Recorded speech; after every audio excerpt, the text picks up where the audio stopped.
안녕하세요. 푸드칼럼니스트 이성입니다. 오늘은 경기도 포천에 와서 산정호수에 들렸습니다. 제가 오늘은 산정호수 여행지를 여러분들한테 소개해 드리도록 하겠습니다. 저와 함께 가보실까요? 자, 이곳이 명성산입니다. 이곳이 명성산이 아니요. 그럼 어디 저기가 명성산이요. 이렇게. 어디 손가락이 절로 가야지. 잘못 갔어. 나도 가다 보니까 내가- 가다 보니까 왜 이렇게 아니 무슨 짜고. 뒷동산을 갔다가 자, 다시 하겠습니다. 네, 네. 자, 오늘 저와 함께 명성산 산정호수로 여러분들을 모실게요. 저와 함께 가보실까요? 자, 이곳이 명성산입니다. 이게. 뒷동산을 명성산이라 얘기해가지고 우리가 한바탕 웃었습니다. 아이고 죄송하고요. 지금 주변에 그 제토 작업을 하는 분이 있어서 굉장히 주변이 시끄럽습니다. 자, 호수 가는 길에 이 조각공원이 나오네요. 와, 아주 잘 꾸며놨습니다. 아주 잘생긴 아주 얼굴도 있고요. 자, 이 조각공원을 지나야 이제 호수가 보입니다. 자, 여기가 산정호수입니다. 여러분 지금 보이시죠? 산정호수에서 가장 경치가 좋은 카페죠. 한림각도 지금 보이네요. 호수에는 그 보트장도 있고 또 주변에 둘레길도 있다고 합니다. 자, 저 위에 있는 산이 명성산인데요. 명성산에는 억새가 유명하죠. 이곳은 산정호수 앞에 있는 식당들 모습입니다. 여기가 우물했다고 해서 우물 정자를 이렇게 해놨네요. 자, 이곳은 호수 앞에 있는 상가들인데요. 자, 이제 호수를 다 구경을 했으니까 다시 인평대군 묘로 한번 가도록 하겠습니다. 저는 지금 산정호수를 관람을 하고 이어서 인평대군 묘를 지금 관람을 하러 갑니다. 포천에 오셔도 잘 모르고 그냥 지나가실 수 있는데 제가 오늘은 효종의 바로 밑에 동생인 인평대군에 대해서 알아보도록 하겠습니다. 자, 이곳이 인평대군 묘입니다. 포천에 오면은 또 들러봐야 될 명소가 아닌가 그렇게 또 생각이 됩니다. 묘가 거의 능처럼 되어 있습니다. 아주 잘 닦아놨네요. 정자오란 때 인조가 이제 그 삼전도의 굴욕으로 청나라 태종 홍타이지한테 삼전도에서 항복을 하지 않습니까? 그래서 그 항복을 하면서 청나라가 이제 여러 가지 뭐 조공을 바칠 건지 이런 등등 많은 걸 요구를 하는데 그 중에 하나가 임금의 아들들, 대군들을 그리고 대신들 말하자면 그 당시 척화파들 청나라에 말하자면 반기를 들었던 뭐 그 우리 유명한 그 사막사 윤집, 홍익한, 오달제 등등 이런 사람들을 그 당시 청나라 수도는 그 지금의 북경이 아니라 심양이었습니다. 만주족들이 수도. 그 심양으로 이제 그 인지를 가는데 소현세자, 복림대군, 인평대군 이 인조의 그 왕비의 아들들 그 대군들이 이제 그 볼모로 심양으로 붙잡혀 가는데 그 중에 한 명이었습니다. 인조의 셋째 아들, 그러니까 효종의 바로 밑에 동생입니다. 대군의 묘다 보니까 이렇게 그 시야가 벌써 좋지 않습니까? 이런 그 예전에 행색계나 하던 사람들 좋은 묘는 이렇게 비산 비야, 들도 아니고 산도 아니고 이런 데다 묘를 씁니다. 너무 산 높은 데 가면 올라가기도 힘들고 그러잖아요. 그래서 그 왕릉이라든지 이런 또 높은 벼슬아치를 했던 그런 유명한 사람들은 되게 이렇게 야트막한 구릉의 묘가 형성이 돼 있어요. 비산 비야.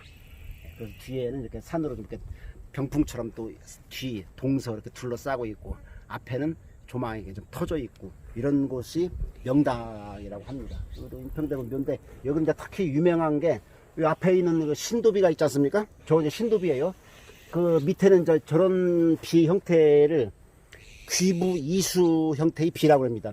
그 받침은 거북이 모양, 그 다음에 머리는 용의 모양, 그 이무기입니다. 이무기의 모양. 이래서 그 귀부 이수라고 그러는데 그 지금 제가 보기에 몸체 거북이는 화강암으로 이루어져 있고요. 비신과 머리는 이제 한 돌 하나인데 저건 대리석입니다. 보니까 저건 신도비고요. 저기 비각 안에 비가 두 개가 있습니다. 저 비가 이제 유명해요. 치제문비라고 그래서. 예, 그건 좀 이따 하겠습니다. 능은 왕과 정식 왕비만 능이라고 해요. 그런 작은 부인이나 아니면 대구 세자의 묘는 이제 원이라고 그래요. 원. 그리고 이제 이런 왕족이나 일반 벼슬아치들은 그때부터는 능원이 아니라 그냥 일반 묘예요. 그래서 여기도 인평대군 그냥 묘입니다. 그런 것으로 보입니다. 대단한, 그럴 초기 조선 초기 전기 때 유행했던 능묘의 형식, 중기 때 또 후기 때 형식이 많이 다른데 이 인평대군은 그 시서화 옛날 말하자면 사대부들이 갖추어야 할 기본 소양입니다. 시와 서 글씨를 잘 써야 되고 그림도 좀 그릴 줄 알아야 되고 이 시서화에 모두 능했고 성품도 아주 훌륭했고 그 당시 이제 청나라 볼모로가 잡혀 있었지만 나중에 이제 조선으로 돌아온 이후에 또 이제 청나라하고 여러 가지 외교적 문제가 있을 거 아닙니까? 그러면서 그 후에도 청나라 좀 또 가서 그 외교 이런 수완도 발휘하고 해서 돌아가신 후에 왕실에서 좀 애통해하고 기렸던 그런 분인가 봐요. 그래서 후에 효종은 물론이고 그 후에 숙종, 영조, 정조 이런 왕들 5명이 쭉 그 인평대군을 기리면서 쓴 글, 왕이 직접 짓고 쓴 어필 이런 글들이 여기 비석 2개가 있는데 그 비석에 5 왕들이 쓴 글들이 새겨져 있습니다. 이 묘에 대해서 간단하게 성물을 설명해 드릴게요. 있는 묘예요. 격조가 높은 묘. 이 묘의 격조가 높다고 하는 이유가 우선 이 곡장입니다. 묘 주변에 이렇게 담을 둘렀죠? 예, 저 담 보고 곡장이라고 그래요. 원래는 이제 그 임금의 능에만 둘렀던 것인데 그 후에 이제 좀 그런 묘제가 좀 이제 완화되고 하면서 이제 고위 관료들한테도 이제 곡장을 두르곤 했는데 또 아니면 이제 나중에 후손들이 설치했을 수도 있어요. 그래서 어쨌거나 이 곡장은 아무나 두르는 게 아닙니다. 이 앞에 한가운데 이 등이 있죠. 이 장명등이라고 하는데 이제 여기서 뭐 행사를 할 때 이 밝히기 위한 용도로 출발했는데 또 그게 아니더라도 이제 그 상징적으로 그 절에서 이제 부처님께 왜 등공양 이런 걸 하지 않습니까? 그래서 그 단순히 직접 불을 밝힌다는 의미도 있지만 또 상징적으로 불이라는 건 이제 왜 광명, 빛, 지혜 이런 걸 상징하잖아요. 그래서 보통 사람들이 장명등을 두지 않습니다. 그 다음에 또 이 묘의 격조를 설명하는 것 중에 하나가 양옆에 있는 문인석. 이 문인이 말 그대로 지금 호를 들고 있지 않습니까? 호를 들고 있다는 건 신하를 뜻하는 거예요. 그래서 이제 왕릉에는 이제 이런 문인석, 무인석이 있고, 그 다음에 이제 왕이 아닌 이제 일반 보통 사람들은 무인석까지는 못 둬요. 그건 이제 왕만이 그 무인을 거느릴 수 있는 거니까. 그래서 일반 보통 이제 고급 관료들은 문인석까지만 둬요. 그런데 요 작은 또 그 인물상이 2개가 있지 않습니까? 저건 심부름꾼이에요. 동자상. 저건 이제 그 조선 전기에는 저는 동자상이 없는데 17세기 이후부터 저는 동자상이 유행해서 이제 동자상이 있고, 그 다음에 여기 양쪽에는 이제 지금 우리 보통 일반 사람들도 저 성물을 해요. 이 망주석이라고 합니다. 양쪽 여기는 묘가 있다는 망주석. 그리고 요건 이제 향로석이고요. 여기다 그 향을 피운다고 그래서 이거 향로. 실제 상 다리처럼 표현이 돼 있죠. 여기다 향을 피우는 향로석. 요것은 이제 재물을 차리는 상석. 그 다음에 이 뒤에 보면 여기 또 조그만 돌이 있어요. 이 돌은 혼유석이라고 합니다. 이 묘에 있는 그 영령, 혼이 여기 나와서 앉아서 놀기도 하고 이 상석에 차려진 재물을 드시는 그런 돌입니다. 그래서 혼자, 영혼할 때 혼, 유는 놀유자, 혼유석이라고 그러고, 요건 아까 말씀드렸듯이 묘비라고도 하고 묘갈이라고도 하고, 그래서 이 속 파묻힌 사람이 누구다 하는 것을 나타내는 그런 묘비입니다. 여기 보면 이제 유명 조선국 인평대군 겸 우위도총부 도총관 증시 충경공 지묘. 그러니까 유명이라는 것은 이제 명나라를 말하는 겁니다. 예.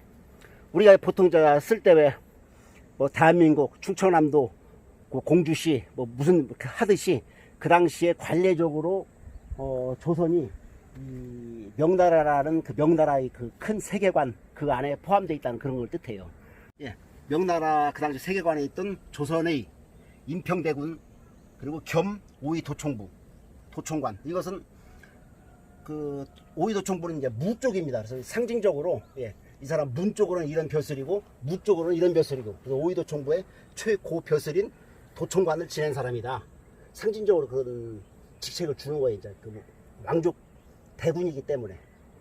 그래서 뭐 증시, 나라에서 준 시호죠. 나라에서 증 줬다, 이런 시호를, 그 시호가 뭐냐, 충경공이다. 충경공이 여기가 묘다 뜻이고요. 여기 옆에 있는 건 이제 복천 부부인 오씨 부좌, 누구냐면 인평대군이 부인을 탄합니다. 정경부인 뭐 어쩌고 하는 거, 뭐 정경부인 오씨 뭐 이런 거 있지 않습니까? 그 정경부인 이런 것은 보통 이제 일반 문인들한테 붙는 호칭이고, 왕족 그 종친한테는 뭐 정경부인 뭐 숙부인 어쩌고 그렇게 하지 않고 좀 틀려요. 그래서 이건 복천 부부인, 아마 이제 그런 왕족한테 붙이는 그 주어지는 그 직책 뭐 그런 명이죠. 복천 부부인 오씨가 부좌 좌측에 묻혀 있다, 그런 뜻입니다. 합장이구나. 예, 합장이죠. 그 부좌 이거 쓰는 이유가, 이 묘가 두 개가 있으면 어느 쪽인지 확실히 모르잖아요. 그러니까 좌측, 인평대군을 기준으로 해서 좌측이 부인이 있다, 그런 뜻입니다. 구독과 좋아요 꼭 부탁드리겠습니다.